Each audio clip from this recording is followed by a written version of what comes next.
कैसे हो आप सभी।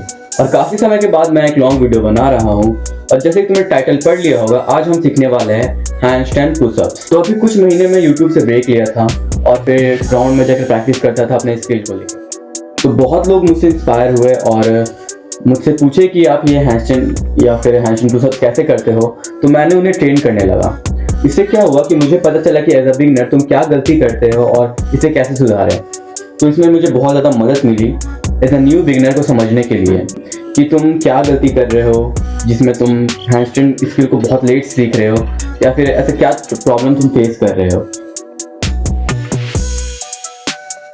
हैंडस्टैंड पुशअप्स करने से पहले तुम्हें हैंडस्टैंड को अनलॉक करना होगा, वो भी अच्छी तरीके से, तभी तुम हैंडस्टैंड पुशअप्स में जा सकोगे।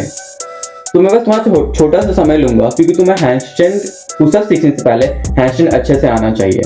और अगर तुम एक न्यू व्यूअर हो मेरे चैनल में तो तुम मेरे प्रीवियस वीडियो को नहीं देखा होगा कि हैंडस्टैंड कैसे अनलॉक करें। तो मैं एक छोटा सा ट्यूटोरियल बताऊंगा जिससे कि तुम हैंडस्टैंड के स्टेप्स को जान जाओगे, तुम्हें कौन कौन से स्टेप पहले अनलॉक करना है, उसके बाद तुम हैंडस्टैंड सीखोगे।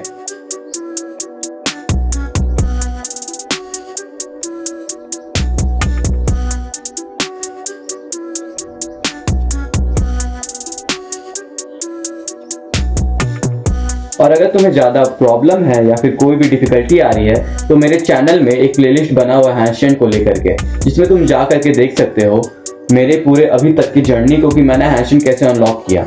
हर एक वीडियो में तुम्हें पता चले कि तुम क्या मिस्टेक्स कर रहे हो और तुम कैसे उसे इम्प्रूव करो। हैंडस्टैंड पुशअप्स करने से पहले ये कुछ मिस्टेक्स है जिन्हें तुम्हें अवॉइड करना है। अगर तुम इसे दोहराते रहोगे तो तुम कभी भी हैंडस्टैंड प्रॉपर सीख नहीं पाओगे और साथ ही तुम्हें बहुत ज़्यादा समय लग जाएगा हैंडस्टैंड पुशअप्स को अनलॉक करने में, जो कि एज अ बिगिनर तुम नॉर्मली करते हो। तुम्हारा पहला मिस्टेक, हैंडस्टैंड होल्ड करते वक्त। जब तुम हैंडस्टैंड होल्ड करते हो तो अपने बॉडी को कर्व करते हो। नॉर्मली एज अ बिगिनर यही करते हैं कि अपने बॉडी को कर्व कर लेते हैं या फिर उनसे कर्व हो जाता है, जिससे कि तुम बैलेंस तो बना लेते हो और हैंडस्टैंड प्रॉपर कर लेते हो, लेकिन तुम में स्ट्रेंथ नहीं आता। कि तुम हैंडस्टैंड पुशअप जब करोगे तुम्हारा एल्बो अनलॉक होना चाहिए, ना कि बॉडी कर्व। तुम्हारा दूसरा मिस्टेक, जब तुम हैंडस्टैंड होल्ड करते हो तो अपने लेग को बेंड कर लेते हो, या फिर तुम्हारा लेग हल्का टिल्ट होता है, स्ट्रेट नहीं होता, जिसे तुम्हें आगे हैंडस्टैंड पुशअप्स करने में बहुत ज़्यादा प्रॉब्लम फेस करने होगा अगर तुम अभी से सुधारो ना। अगर तुम फ्यूचर में आगे तुम इसे सुधारोगे तो तुम्हें बहुत टाइम लग जाएगा हैंडस्टैंड पुशअप्स को अनलॉक करने में। तो तुम अपने लेग्स को स्ट्रेट रखना जब भी तुम हैंडस्टैंड कर रहे हो, जिससे तुम्हें ये पता चलेगा तुम्हारा पोस्चर स्ट्रेट है और तुम्हें स्ट्रेंथ मिलेगा और साथ ही तुम अपने बैलेंस को बना पाओगे। अगर तुम धीरे धीरे पहले से प्रैक्टिस करो अपने फॉर्म में तो आगे चल के वो बहुत ज़्यादा बेहतर हो जाएगा। तुम्हारा थर्ड और सबसे बड़ा मिस्टेक जो एज अ बिगिनर तुम कभी ध्यान नहीं देते, तुम्हें लगता है वो सही है और वो मिस्टेक मैं भी करता था। जैसे कि तुम कैलिस्थेनिक्स की कोई भी स्किल को सीख रहे हो या फिर मान लो तुम हैंडस्टैंड ही सीख रहे हो, चाहे वो एल्बो लीवर हो या फिर हैंडस्टैंड पुशअप्स हो, वन आर्म एल्बो लीवर हो, इसको कोई भी स्किल हो, तुम कभी भी अपने बॉडी को प्रॉपर रेस्ट नहीं देते हो। तुम्हें क्या लगता है कि डेली प्रैक्टिस करने से या फिर हर एक बार प्रैक्टिस करने से, जैसे अभी हैंडस्टैंड किया फिर नहीं हो पाया तो फिर प्रैक्टिस किया, कंटिन्यूअसली प्रैक्टिस, मेरा मतलब क्या है, तुम कंटिन्यूअस प्रैक्टिस कर रहे हो, वो अच्छा बात है, लेकिन अपने बॉडी को प्रॉपर रेस्ट नहीं दे रहे हो, जिसके कारण वो प्रॉपरली अपने आप को स्ट्रांग नहीं बना पा रहा है। ये बात तुम्हें भी पता है। तुम अगर अपने बॉडी को रेस्ट दोगे तभी वो जाके करके रिकवर हो पाएगा और तुम नेक्स्ट जब अगली बार तुम करोगे अपने कैलिस्थेनिक स्किल को प्रैक्टिस तो तुम्हारा बॉडी पहले से बहुत ज़्यादा स्ट्रांग होगा और तुम्हारा स्किल में तुम्हें इंप्रूवमेंट दिखेगा। यही एक बिगिनर करता है, जो मैं भी करता था। कभी भी अपने बॉडी को रेस्ट नहीं देता था। पेन हो रहा है फिर भी कर रहे हो प्रैक्टिस, गलत है। पेन हो रहा है समझ जाओ तुम्हारे बॉडी को रिकवरी चाहिए। और आजकल की यूथ क्या करते हैं, वो दिन भर बस स्क्रॉल करते हैं रात भर, या फिर प्रॉपर डाइट नहीं खाते, वो जाके समोसा खाते हैं या फिर कोई भी फास्ट फूड। तुम्हें क्या करना है कि तुम्हें अपने डाइट पे ध्यान देना है और साथ ही इस स्लीप साइकिल पे भी ध्यान देना है ताकि तुम रिकवर कर पाओ। और साथ ही एक ऐसा शेड्यूल बनाओ जिससे कि तुम आज प्रैक्टिस कर रहे हो, कल प्रैक्टिस कर रहे हो, तो तुम्हें एक दिन प्रॉपर रेस्ट देना ज़रूरी है। क्योंकि देखो, तुम अगर जिम जा रहे हो तो अपने हर एक मसल को टारगेट कर रहे हो, पर एक सिंगल मसल को। आज चेस्ट है, आज कोर है, आज शोल्डर है, आज बाइसेप्स। क्या कर रहे हो तुम? एक दिन एक मसल को टारगेट कर रहे हो ना। लेकिन कैलिस्थेनिक में ऐसा नहीं है। अगर तुम कैलिस्थेनिक कर रहे हो, तुम्हारा ओवरऑल सारा मसल पे प्रेशर आ रहा है, ओवरऑल सारा मसल्स पे। यानी कि अगर तुम कैलिस्थेनिक कर रहे हो, हैंडस्टैंड कर रहे हो, कोर पे तुम्हारा प्रेशर आया, तुम्हारा चेस्ट पे प्रेशर आया, अपर बॉडी पे आया, शोल्डर पे आया, सब पे प्रेशर आ रहा है। अगर तुम उस पर ध्यान नहीं दोगे तो तुम अभी भी फास्टली रिकवर नहीं कर पाओगे और फास्टली कैलिस्थेनिक स्किल को अनलॉक नहीं करोगे। अब हम बात करते हैं तुम्हारा least but not last mistakes, जिसे तुम हमेशा करते हो। और एज अ बिगनर मैं भी करता था, प्रॉपरली वही मिस्टेक मैं भी करता था। मुझे लगता था कि मैं इतना स्ट्रांग हो चुका हूँ कि मुझे वो करने की ज़रूरत ही नहीं है, बिल्कुल भी ज़रूरत नहीं है। तो वो क्या है? वो है वार्म अप। क्योंकि जब तुम कैलिस्थेनिक जब स्टार्ट करते हो तो तुम पहले वार्म अप करते होगे या फिर नहीं भी। लेकिन जब तुम कोई स्किल को अनलॉक कर लेते हो, जैसे अगर तुम हैंडस्टैंड ही अनलॉक कर लो, तो तुम्हें लगता है वार्म अप की कोई भी ज़रूरत नहीं है। वार्म अप से क्या होगा? ये तो मेरे लिए, ये स्किल ही मेरे लिए वार्म अप बन चुका है। लेकिन ये तुम्हारी सबसे बड़ी मिस्टेक थी, और ये भी मेरी सबसे बड़ी मिस्टेक थी। जब भी मैं कोई भी स्किल सीख लिया तो मुझे लगता था वार्म अप को कोई ज़रूरत ही नहीं है, डायरेक्टली उस स्किल पे कूद जाता था और उसे प्रैक्टिस करने लगा था।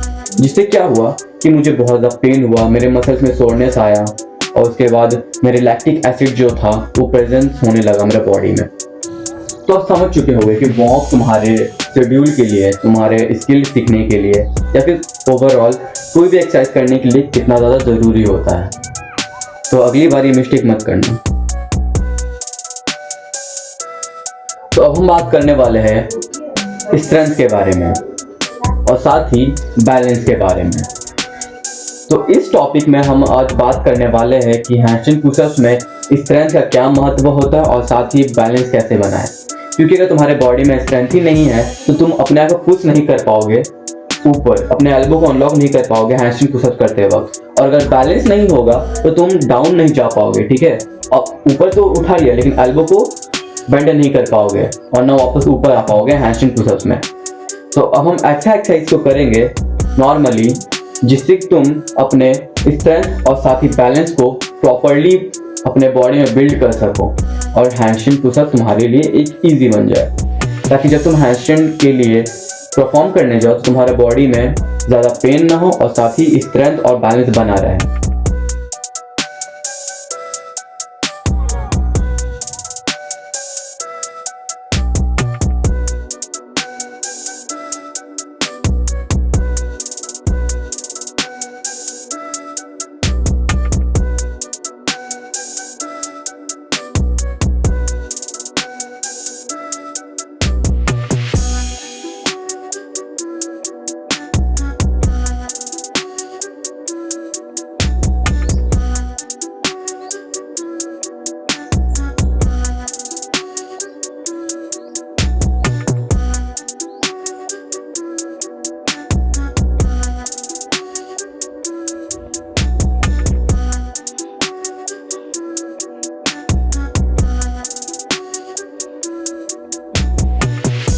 हैंडस्टैंड पुशअप एक ऐसा स्किल है, अगर तुम इसे सीख लो तुम्हारे लिए बाकी वेरिएशन हैंडस्टैंड के बहुत ज़्यादा इजी हो जाते हैं। चाहे तुम क्लैप हैंडस्टैंड पुशअप्स करो या फिर वाइडर हैंडस्टैंड पुशअप्स, तुम्हारे लिए सब बहुत ज़्यादा इजी हो जाएंगे अगर तुम हैंडस्टैंड पुशअप्स को प्रॉपरली अनलॉक कर लो।